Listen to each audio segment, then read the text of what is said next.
మంచిర్యాల జిల్లా మందమర్రి మండలం క్యాతరపల్లి మున్సిపాలిటీలో రివ్యూ మీటింగ్లో పాల్గొన్నారు చెన్నూరు ఎమ్మెల్యే వివేక్ వెంకటస్వామి. మిషన్ భగీరథ రోడ్ల వ్యవస్థ అస్తవ్యస్తంగా ఉందన్నారు. వార్డుల్లో ఉన్న సమస్యలపై అధికారులతో చర్చించారు ఎమ్మెల్యే. ఎంపీ ఎన్నికల్లో మున్సిపల్ ప్రజలకు ఇచ్చిన హామీలను నెరవేర్చేందుకు కృషి చేస్తున్నామన్నారు వివేక్.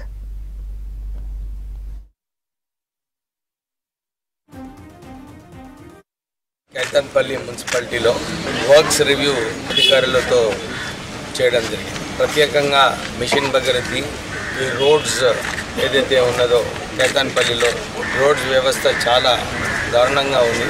మొన్న ఎలక్షన్లో కూడా కాంగ్రెస్ పార్టీ తరఫున చాలా వాగ్దానాలు ఇవ్వడం జరిగింది ఆ ప్రాంతంలో.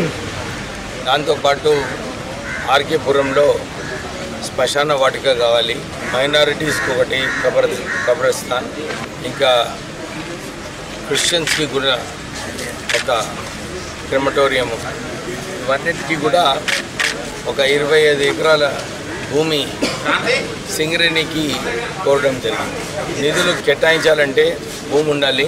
భూమి సింగరేణి సంస్థ వారి మైనింగ్ ఏరియాస్లో లేని చోటు మాకు ఇస్తే ఒక అభివృద్ధి కార్యక్రమాలు చేసుకుంటామని చెప్పి సిఎండికి ఉన్న స్కిల్ డెవలప్మెంట్ సెంటర్కి వచ్చినప్పుడు మేము ఒక రిప్రజెంటేషన్ ఇచ్చాము.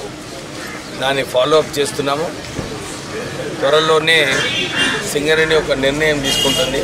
ఈ ఆర్కేపురంలో సింగరేణి భూమి ఇస్తేనే ఏదైనా ఒక అభివృద్ధి కార్యక్రమాలు ఇక్కడ జరుగుతాయి. ఎందుకంటే ఇక్కడ భూమి లేదు, అంత సింగరేణి భూమి ఉంది. అందు గురించి సింగరేణి సంస్థ మనకు కోఆపరేట్ చేసే అవసరం